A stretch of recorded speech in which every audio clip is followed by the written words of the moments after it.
சாமி மகனை பண்ணிட்டீங்களா சாமி? சாமி உயிருக்கு ஆபத்துனா எஸ்கார்டு எடுத்து போறவங்க தான் எங்க அண்டல கொண்டுட்டாங்க. காலையில காத்துட்டாங்க, இப்ப கொண்டு விட்டாங்க. எங்களுக்கு ஆபத்துனா காவல்துறை தான். இப்ப கூட்டு போறவங்க எஸ்கார்டு மட்டும் தான் எங்களுக்கு பாத்துக்குங்க. கண்ணை கட்டி கொண்டு போய் துறதுக்கு நாங்க தான் கிடைச்சுப்பா. சிறப்பு உதவி காவல் ஆய்வாளரை கொடூரமாக கொலை செய்த மர்ம நபர்கள்.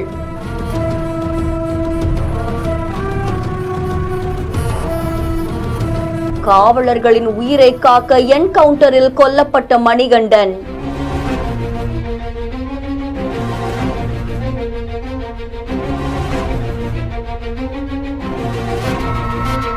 திருப்பூர் மாவட்டம் குடிமங்கலம் பக்கத்துல காவல் சிறப்பு உதவி ஆய்வாளரான சண்முகவேல் அப்படின்றவங்க வெட்டி படுகொலை செய்யப்பட்ட நிலையில இதுல 3 பேரை போலீசார் தீவிரமா தேடிட்டு வந்திருக்காங்க. வேடச்சந்தூர் நாயக்கனூர் மரம்பாடி கிராமத்தை சேர்ந்த 36 வயதாகக்கூடிய மணிகண்டன், மூர்த்தி மற்றும் அவருடைய மகனான தங்கபாண்டியன் அப்படின்ற 3 பேரை காவல்துறையினர் தீவிரமா தேடிட்டு வந்திருக்காங்க. அதை தொடர்ந்து அவங்களுக்கு கிடைத்த ரகசிய தகவலின் அடிப்படையில 3 பேரையும் பிடிச்சிருக்காங்க. ஆனா மணிகண்டன் காவல் பிடியில இருந்து தப்பிக்க முயற்சி பண்ணிருக்காங்க. அது மட்டும் இல்லாம காவலர்களையே தாக்கறதுக்கு முயற்சி பண்ணிருக்காங்க. அப்ப உயிரை காத்துக்கொள்ள காவலர்கள் மணிகண்டனை என்கவுண்டர் செய்ய வேண்டிய நிலைமை ஏற்பட்டிருக்கு. ஸ்ரீ குரு ராகவேந்திரா சுவாமி ஆஸ்ட்ரோ சென்டர். அனைத்து பரிகாரங்களுக்கும் ஜோதிடம் தொலைபேசி மூலம் சொல்லப்படும்.